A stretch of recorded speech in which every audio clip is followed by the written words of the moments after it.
तो hello guys, welcome to back my YouTube channel. And आज अपन स्टार्ट करेंगे बायोलॉजिकल क्लासिफिकेशन। तो जी हाँ, तो बायोलॉजिकल क्लासिफिकेशन गाइस स्टार्ट करते हैं स्टूडेंट्स। तो सबसे पहले अरिस्टोटल जी थे जिन्होंने बायोलॉजिकल क्लासिफिकेशन में टू पार्ट्स में डिवाइड किया था, एनिमल्स और प्लांट। एंड प्लांट्स को उन्होंने टू पार्ट्स में डिवाइड किया था, trees, shrubs and herbs. Okay. And उसके बाद लीनियस जी आए थे, उन्होंने भी टू पार्ट्स में डिवाइड किया, प्लांटी एंड एनिमल।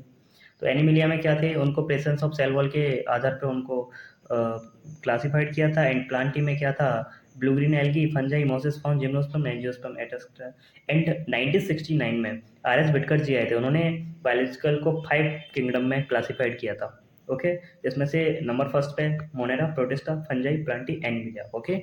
एंड इन्होंने क्या किया था कि शुरुआत में बहुत सारी इश्यूज आ रही थी कि जैसे कि प्रोकैरियोटिक में blue green algae and bacteria को एक साथ रख दिया गया, यूनिसेल्युलर एंड मल्टी सेलुलर में क्लाइमेडोमोनास और स्पाइगरो को एक साथ रख दिया गया।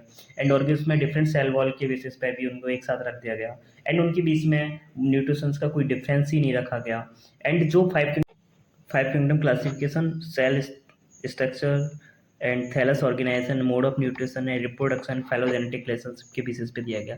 सेल स्ट्रक्चर कैसे, मतलब कौन से ऑर्गेनिज्म का कैसा सेल स्ट्रक्चर, उसके बेसिस पे उनको क्लासिफाई किया गया था। एंड थैलस ऑर्गेनिज्म, उनका थैलस किस तरीके से है। And mode of nutrition, nutrition के बेसिस पे भी कि कौन कैसा न्यूट्रिशन करता है, उसके बेसिस पे भी साइंटिस्ट ने अलग तरीके से रखा गया। एंड सबसे पहले अपन स्टार्ट करते हैं आर एस बिस्कर जी का 5 किंगडम क्लासिफिकेशन में किंगडम मोनेरा। तो मोनेरा में सबसे पहले अपन मोनेरा को इंट्रोड्यूस करते हैं।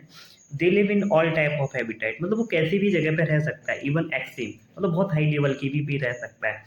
एंड सबसे पहली बात ये होता है कि bacteria structure is simple but complex in behaviour, मतलब बैक्टीरिया का स्ट्रक्चर बहुत ही ज़्यादा इजी है, लेकिन वो जो बिहेवियर करता है वो बहुत ही ज़्यादा कॉम्प्लेक्स करता है।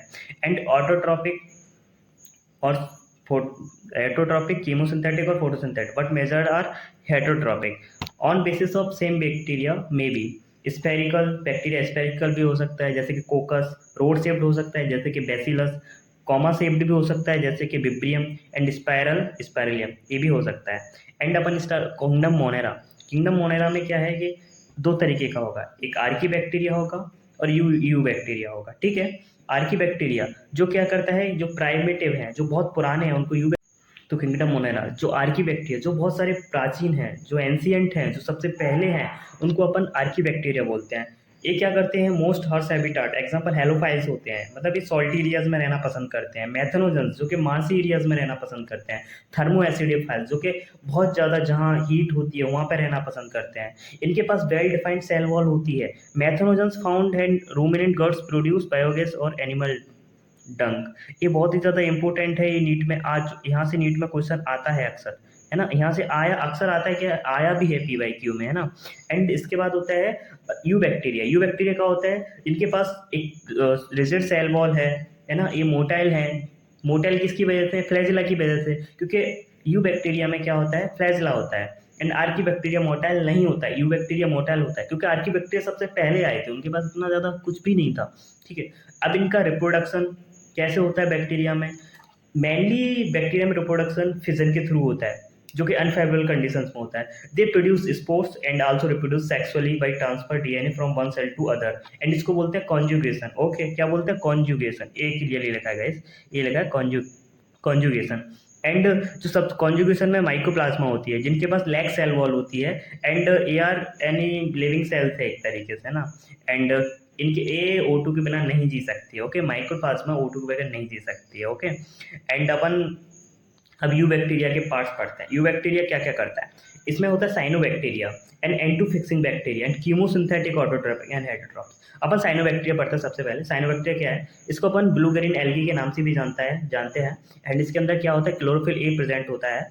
एंड ये क्या है, फोटोसिंथेटिक होते हैं और ऑटोट्रॉप्स होते हैं। ये यूनिसेलुलर होते हैं, एक कॉलोनियल में पाए जाते हैं, इनके पास फ्लैमेंटियस होता है, ये मैराइन टेरेस्ट्रियल हैबिटेट होते हैं। Colonies surrounded by gelatinous sheaths, जो कॉलोनीज होती है वो गैलेटिनस सीड्स से सराउंड होती है। And form blooms in water bodies. Okay. And N two fixing bacteria होता है, वो क्या करता है, एटमॉस्फेयर की नाइट्रोजन को फिक्सिंग काम करता है, जो कि स्पेशल सेल्स होती है वो करता है।